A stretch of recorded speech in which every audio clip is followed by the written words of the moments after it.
Okay, Assalamualaikum warahmatullahi wabarakatuh. Good morning, everyone. So after you have done your midterm, you are going to further move to our next material related to portray as one of the creative writings. Okay, so before we start, let's open this meeting by reciting basmalah. Bismillahirrahmanirrahim. Okay, let's get started. Okay, guys, regarding learning objectives, you got two learning objectives for this meeting. The first one, students are be able to conceptualize purpose, elements, and features of poetry accurately and properly through discovery learning. So you are going to be assigned and exposed to a discussion related to purpose, elements, and also the features of portray, and you are going to discover all of these things. Okay, the next one, number one, students are be able to analyze portray according to the elements and then the purpose as well, and also the features of portray accurately and also properly through portrait analysis activity. So on this meeting, you are going to have your first ever portrait analysis, yeah, regarding and based on its purpose, elements, and also the features. So you are going to be ready to put yourself in such portrait analysis activity. Okay, next one, we are going to discuss the purpose of portrait itself. Okay, before we talk about the purpose, yeah, we have to discuss what is exactly poetry is. I mean, what exactly poetry is. Okay, so poetry, as we know, is one of the types of creative writings. So poetry is a form of literary expression characterized by the use of structure and rhythmic language, often with an emphasis on aesthetic and emotional qualities. As you know, and as we know, poetry is one of the creative writing types in which mix and blend the structure and rhythmic language that reflects its aesthetic and emotional qualities. Because if we ever experience or if we ever have an experience related to a poetry, it's definitely will make us teary or tearing up because maybe someone read the poetry that emotionally strong, or maybe you read someone's poetry in such a very emotional way that emphasize the aesthetic and emotional qualities of the poetry.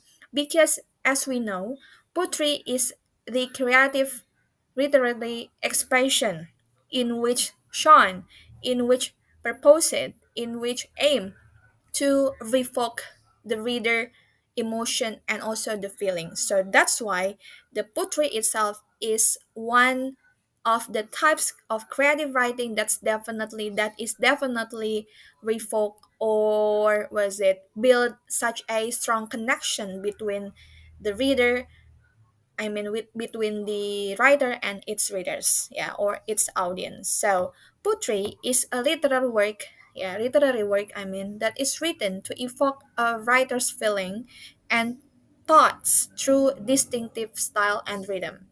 But on this one, actually, the use or the purpose of poetry itself is not only to evoke the writer's feeling, but also to build such a strong connection between the writer's feeling and also deliver it to its audience, to its reader, through distinctive style and rhythm. Yeah. Okay, that's the actual concept and purpose of poetry. Okay, next we are going to learn or discuss more about poetry in terms of its language features. Okay, let's get started. Okay, guys, I believe most of you seems familiar and quite familiar with this kind of language types of poetry because on the second semester, if I'm not mistaken, you already learned and discussed about types of poetry. You got the idea that poetry is the aesthetic way to deliver to deliver someone's thought, yeah, through aesthetic, language style, and rhythmic language. So that's why the language types of poetry itself reflects its emotional and also its aesthetic term or form of language. So let's we see here. Okay, figurative. Figurative is a language, yeah, used to create a special effect in feeling, characterized by figures of speech or language that compares, exaggerates, or words that mean something other than its literal meaning. And the next one is literal, the exact primary meaning of a word. So we got two different concepts here. Figurative, in terms of its meaning, is actually a language in which it's not related to its exact or literal meaning. I mean, figurative language is usually used in a form of language that is not reflect the actual meaning of the language of word I mean itself. For example, very lazy. Very lazy in most of the poetry, it can be seen as something that is not written on its literal meaning. I mean, when we are thinking, yeah, about literal meaning of very lazy or strongly, for example, deadly gorgeous. I mean, yeah, you are so deadly gorgeous. Deadly gorgeous meaning it's definitely something that is very, very beautiful. That it's kind or it's an example of figurative language on a certain poetry use or usage. So figurative language such as a word deadly gorgeous is definitely a figurative language because it reflects the special language, yeah, that exaggerated something other than its literal meaning. Because if we directly translate the deadly gorgeous word to its literal meaning, it's exactly meaning deadly gorgeous, something that is poisonous maybe, or something that is beautiful, but it's definitely dangerous. But I don't think, and we don't have to think about that because on kind of poetry, on a poetry, figurative language is something that is special use of language. So that is the differences, I mean, comparison between figurative and literal language on a poetry. Okay, for the elements of poetry, yeah, we got two different concept and also the meaning of theme itself. So the first one, there is a theme in which meaning a statement about life that a particular work is trying to get across to the reader. And the second one is the main idea. Okay, so on a poetry, the theme is actually reflect according to its purpose. I mean, for the poetry writing, it's definitely to know, yeah, to define as the main idea of the poetry writing itself. But in terms of its poetry performance, yeah, poetry reading or recitation, I mean poetry recitation, it can be seen a theme is a statement about life that a particular work is trying to get across to the reader, because it definitely can directly across, yeah, to get across to the reader. I mean, it's definitely delivery delivered, I mean, exactly to the reader. Yeah, so the statement here is definitely related to a poetry recitation. So theme one is related to the poetry recitation or poetry reading or performance, and the second one, theme, main idea, in which the meaning is main idea, is actually related to poetry writing. So we got two different concepts of theme itself. Okay, still on the elements of poetry section, we've got Two, another element of portray. The third one is diction. You know, diction is a selection of appropriate and proper word or language. An other choice of words based on their correctness, clarity, or clear or effectiveness. So diction is actually the creative way of an author, of a writer in selecting a word that is appropriate, that is properly correct, and that is properly related to the use or the purpose, the aims, the topic, and the story of the poetry itself. And the next one is some words are purposely chosen, to represent ideas, not to come right out and say them. So actually, on such a poetry writing, some words are actually chosen to represent idea, yeah, not to come right out and say them. Actually, some words are usually used to definitely to exactly represent the idea, the meaning of a thought, of something that is definitely going to be delivered by the writer of the or the author, but it's not exactly to come right out and say them, because in some of poetry recitation and writing as well, some of the words remain hidden. It's definitely there, but actually the meaning, yeah, the word is not really come right out, and it can be seen as a hidden word. Okay, so that's why in element of poetry, the diction is something that is significantly important. Okay, next one. Okay, the fourth one is imagery.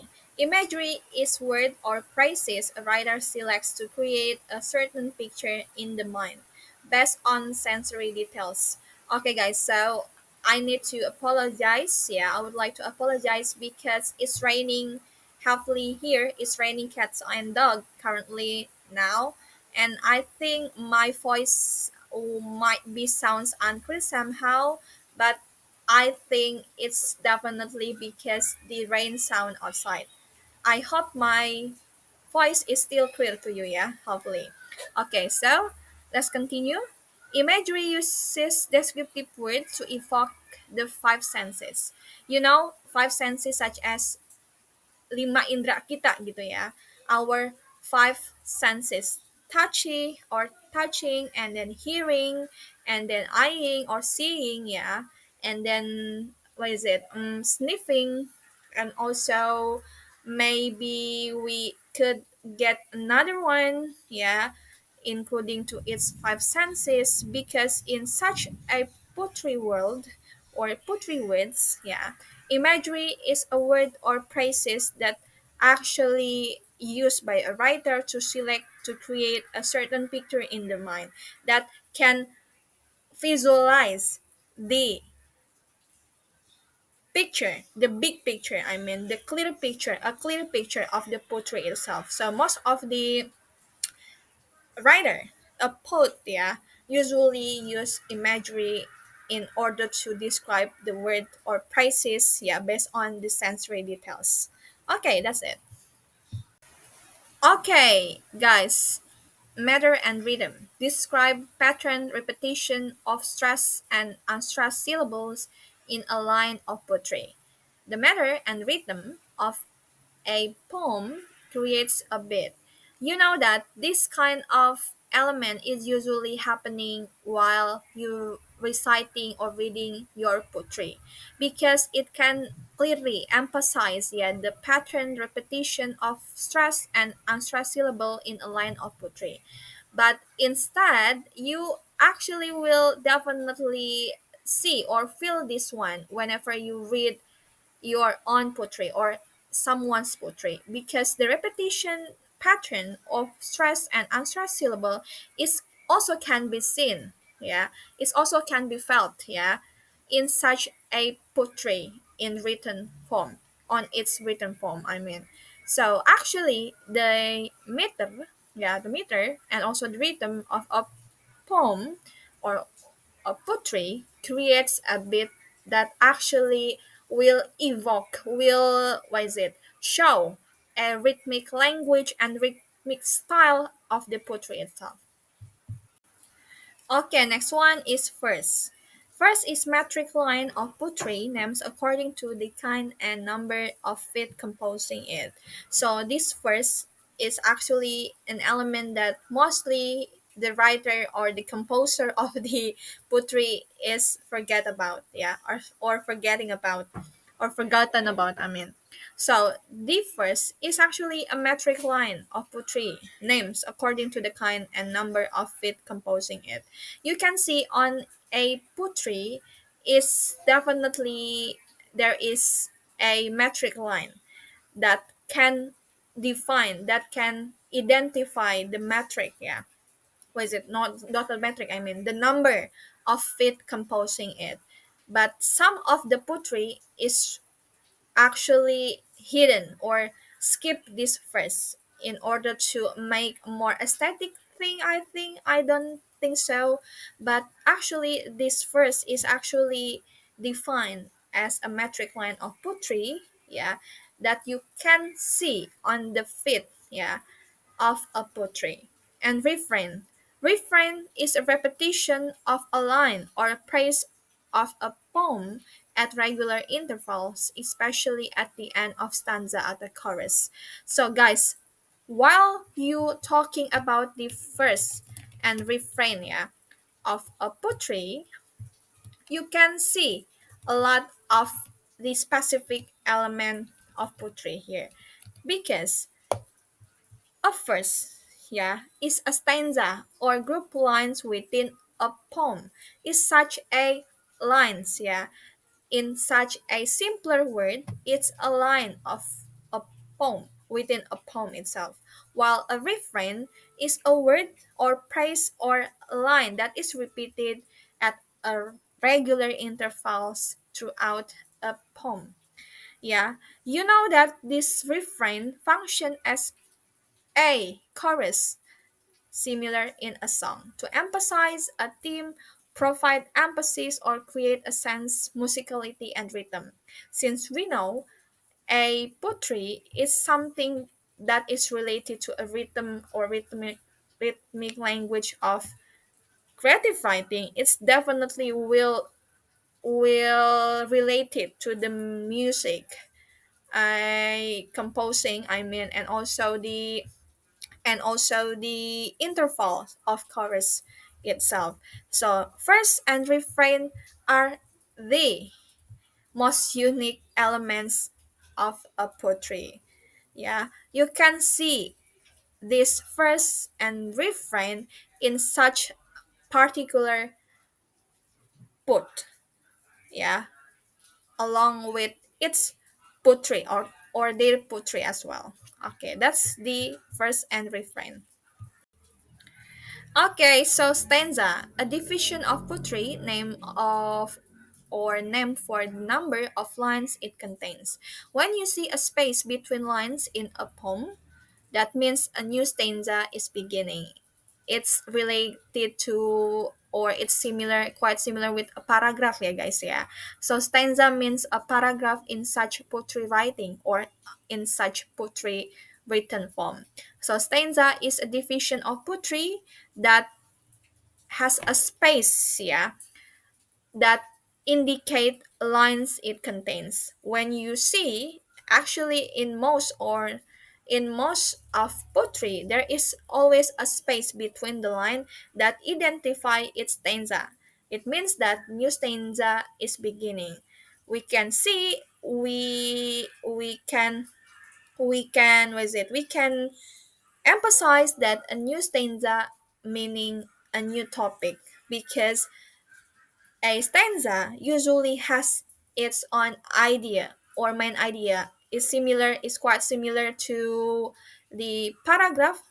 On such a paragraph, in such a paragraph, there is a main idea sentence or topic sentence that is the actual elements of poetry, in which paragraph alike name or mostly known as stanza. Okay, guys, the last one is rhyme. Similarity or likeness of sound existing between two words. T O P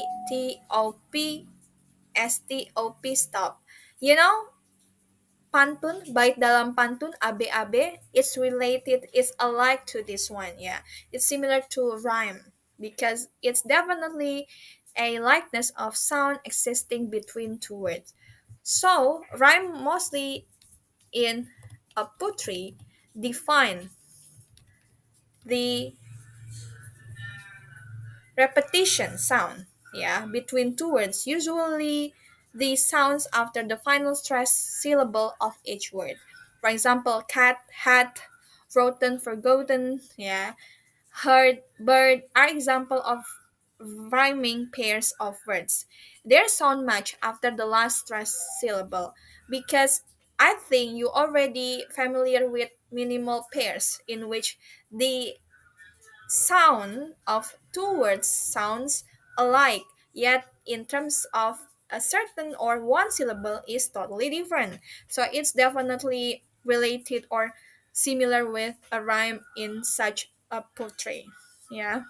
That's definitely one of most unique elements of poetry, yeah, because rhyme is actually created when similar sounding words are used in poetry, particularly when the final syllable are the same. Example, slip, grip, ship, ship. It's definitely can you see or you can remember it as a minimal pairs. Okay, that's it.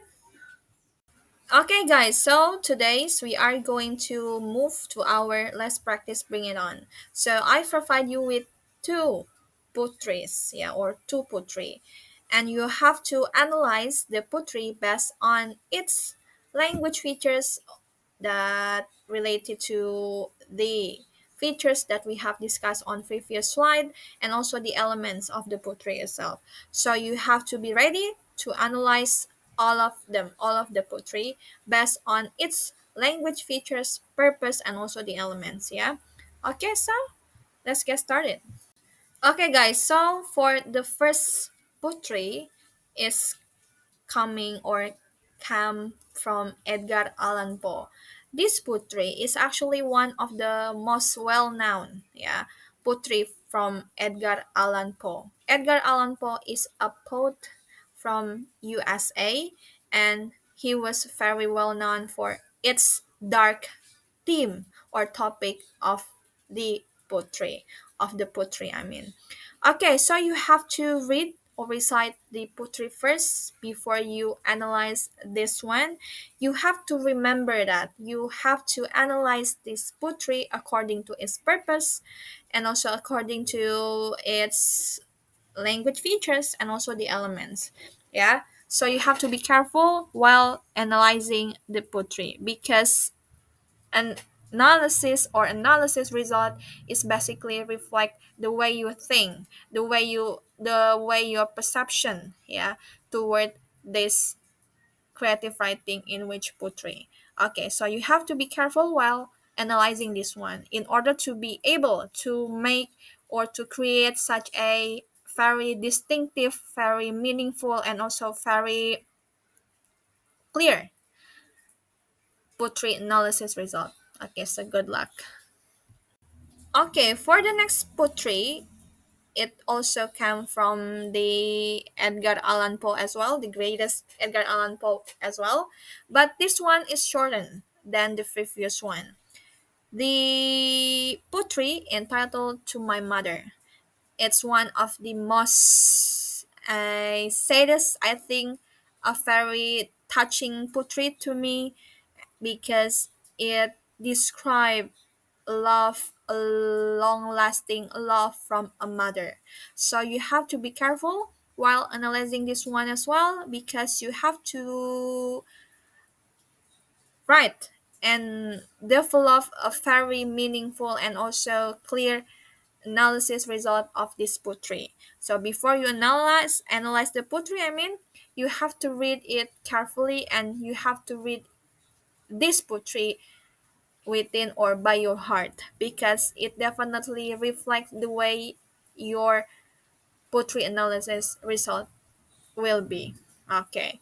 So there is a, what is it, 1 2 3 4 5 6 7 8, I think there are 8 lines, yeah, within this poetry entitled To My Mother.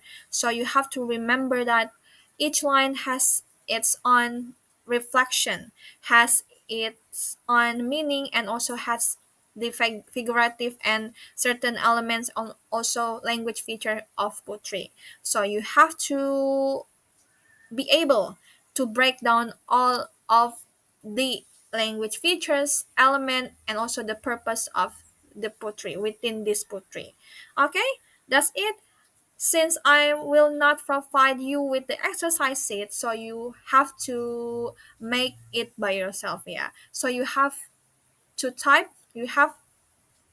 I mean, the result of your poetry in Word files or PDF files. Yeah. And then you have to submit it on time on Google Classroom. That's it. Best of luck. Okay, guys, that's all for our meeting today. Thank you so much. Let's close this one by reciting Hamdallah. Alhamdulillahirrahmanirrahim. Okay, thank you so much. See you next week and see you around. Wassalamualaikum warahmatullahi wabarakatuh.